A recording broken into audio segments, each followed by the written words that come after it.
Cette année 2023 va être marquée par un gros changement. Pour vous satisfaire encore plus, j'ai décidé de faire toutes mes prochaines pêches avec un caméraman. Novice dans le monde de la pêche, mais très doué dans son domaine, les événements festifs, son matériel va être mis à rude épreuve, semaine après semaine, journée après journée.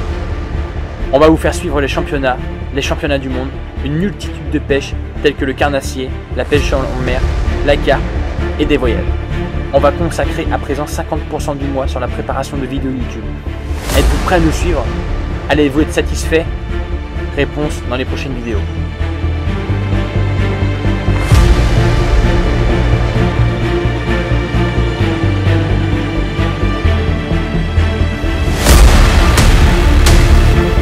Là ça donne à manger, en gros,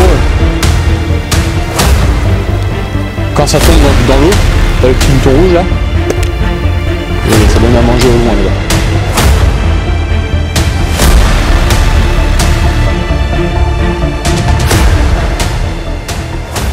De par cette vidéo, on vous laisse un avant-goût de la qualité de l'image et de ce que l'on va vous proposer en pêche. Nous sommes prêts. Let's go!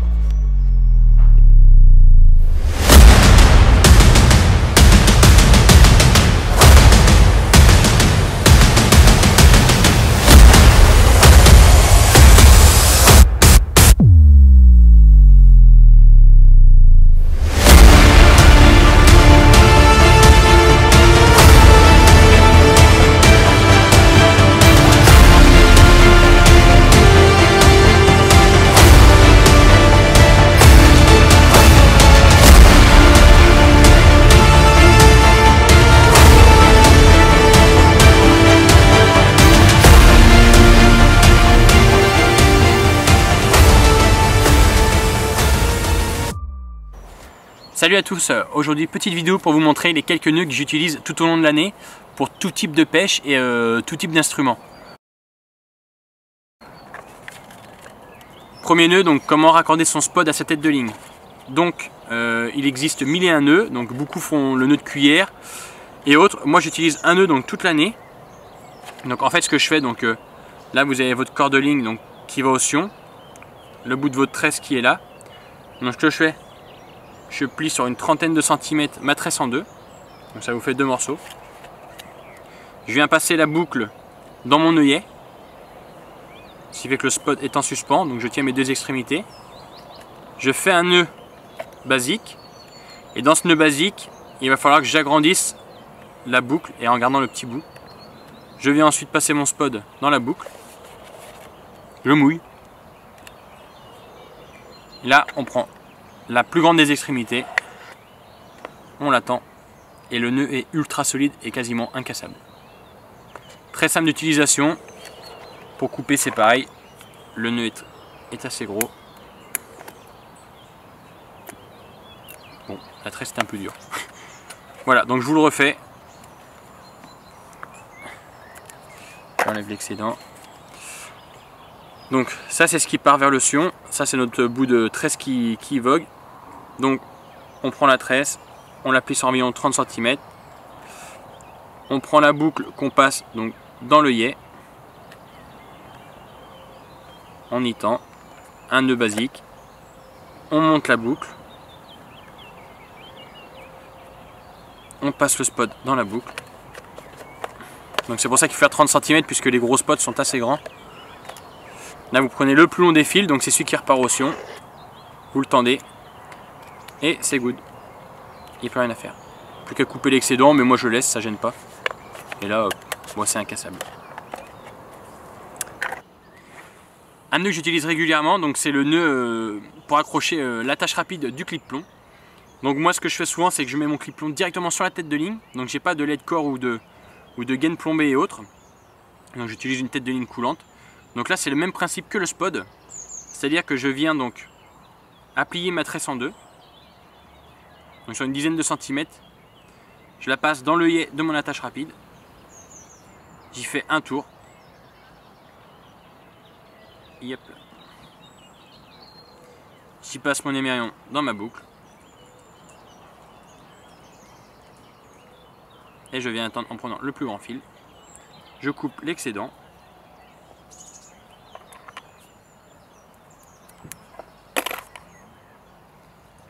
on insère le clip plomb et c'est pêchant. Voilà, un nœud que j'utilise aussi tout au long de l'année et surtout en compétition, donc c'est le nœud de l'élastique marqueur. Donc là j'ai pris un morceau de 10 cm, donc je vais venir le coller le long de mon fil. Je vais pincer mon fil et l'élastique marqueur. Je vais venir faire une boucle avec mon élastique marqueur, donc c'est une boucle qui est accolée à mon fil. Et là à ce moment-là avec mes deux doigts, je passe dans la boucle, je récupère un des excédents. Et là c'est une manipulation un peu spéciale. Je vais venir le passer 10 fois à l'intérieur de cette boucle en l'enroulant sur le fil de l'élastique et le fil de la canne. Donc, pour donner une idée, là j'ai une boucle et là j'ai passé donc 10 fois mon élastique à l'intérieur. Je viens mouiller. Très important de mouiller, sinon l'élastique ça l'abîme et le fil aussi. Donc ça nous donne une spirale un peu bizarre. Et là on vient tendre, sans tendre trop fort. Hop, de cette manière. Et donc on coupe l'excédent sans couper trop à ras, sinon ça vient nous gêner pour lancer. Vaut mieux laisser 5 mm, 1 cm de chaque côté. Donc là votre élastique marqueur, il ne bouge pas. Pour être sûr que l'élastique marqueur ne bouge pas pendant votre session, petite technique, vous en mettez un deuxième. Donc vous le mettez à 3-4 cm de l'autre. Donc vous êtes moins obligé de faire de nœuds. Vous faites environ 6-7 tours. Un tout petit peu plus petit. Parce qu'en fait il arrive pendant les compétitions ou pendant le nombre de lancers que vous faites. On va ramasser les petits excédents par terre. Pendant la compétition vous faites de nombreux lancers. Et des fois votre élastique en fait sans vous en rendre compte il vient à bouger. Donc des fois c'est pas grand chose, c'est 20-30 cm, ça change en rien. Des fois il bouge de 4-5 mètres, ça m'est déjà arrivé. Donc avec 10 tours ça arrive très très peu. Et le fait d'en avoir un deuxième, s'il y en a un, alors je force un peu, hein. S'il y en a un qui venait à bouger, en fait cet écart là, on sait qu'il s'est passé un truc. On ne sait pas sur lequel, mais à ce moment-là, il faut réviser la canne et voir lequel a bougé et les remettre en place. Et s'il bouge de trop, les refaire. Pour les enlever, c'est très simple. On vient les frotter. Bon, là, j'ai les deux forcément. On vient frotter. Il faut tendre les deux fils. Vous venez en fait à les faire glisser sur le fil et en fait, ils se déchirent. Ils se déchirent tout seul. Parfait. Hop, on va remettre ça en ligne. On va remettre le hanger, on va rallumer le détecteur et la démo est finie. Quand tu veux. Bon, et bien je sais pas si vous êtes pratiquant de zig, moi je le suis pas du tout. Et le peu de fois que je le fais en fait, donc j'utilise un nylon donc, de petit diamètre avec de petits hameçons de taille 8 et j'utilise un nœud donc un peu spécial pour accrocher mes éches. Donc moi je sais pas vraiment comment font les grands compétiteurs et les gros pêcheurs de zig. Mais moi j'ai trouvé cette technique et donc du coup je vais vous la donner. Ça permet de changer d'èche très rapidement. Donc je viens y passer donc, dans la boucle comme un montage traditionnel. Je repasse dans la boucle, dans l'autre sens. Youp là.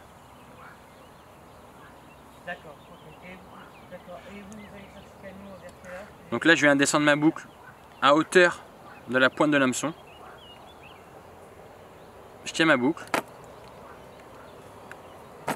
Donc au préalable j'ai coupé la grandeur de mon zig. Je prends mon plus grand morceau de fil et je viens le tourner donc à l'inverse de la petite fente qu'il y a dans l'œillet de l'hameçon. Donc j'y tourne quasiment à monter jusqu'à la pointe de l'hameçon, juste de quoi laisser quelques millimètres de boucle. Donc là je suis monté quasiment jusqu'à la moitié de l'hameçon. On y repasse. Donc là, jusque là, rien de nouveau. On pourrait croire un montage basique. On vient attendre ça. Et voilà. Donc là ça va vous donner donc, un petit montage de cette taille. Je coupe l'excédent. Hop. Donc quand on brûle, faire très attention de ne pas venir brûler le fluoro. Et donc là pour changer de mousse très vite, ce que j'utilise donc c'est du fil dentaire. Hop. Je vais le glisser dans ma boucle. Je vais prendre un zig, n'importe lequel. Et hop. Donc là ce qui va me permettre de changer de mousse très rapidement et de venir coller vraiment ma mousse à l'hameçon. Donc là ça me permet de pouvoir la décoller facilement ou de la coller. Donc le but du zig c'est de pêcher assez collé. Donc là l'hameçon est un peu petit pour Pour la mousse, c'est vraiment un exemple. Je viens à brûler comme un derrick, comme un autre montage. Et là, j'ai un montage qui est très collé, très pêchant. Et les peu de poissons que j'ai pris au zig, c'était de cette manière. Et cet après-midi, je pense qu'on va essayer au zig sur l'amorce. Je ne sais pas si les pêcheurs locaux ont déjà essayé cette technique ici. Mais avec les poissons-chats, je pense que de pêcher de cette manière au-dessus de l'amorce, ça pourrait provoquer quelques touches. Hop, et donc là, je change. Je vais y mettre quelque chose d'autre, hein, n'importe. On reprend mettre flotte.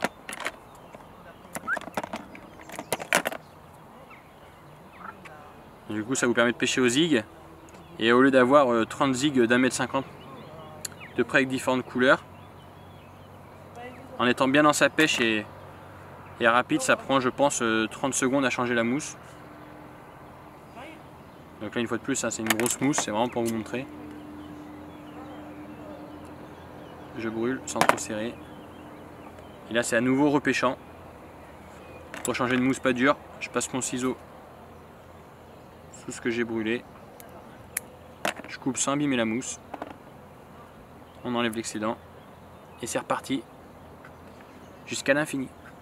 Nous, on se fait une pêche avec Clément mardi en bateau en rivière. Donc une pêche au carnassier. Donc là, j'ai vraiment hâte. Ça va être une pêche de surface. Je pense qu'on va avoir des jolies attaques avec le drone. Ça va être énorme. Là, pour cette pêche, elle est ratée. C'est pas grave. On remet ça à la prochaine. Ciao. Allez, very good.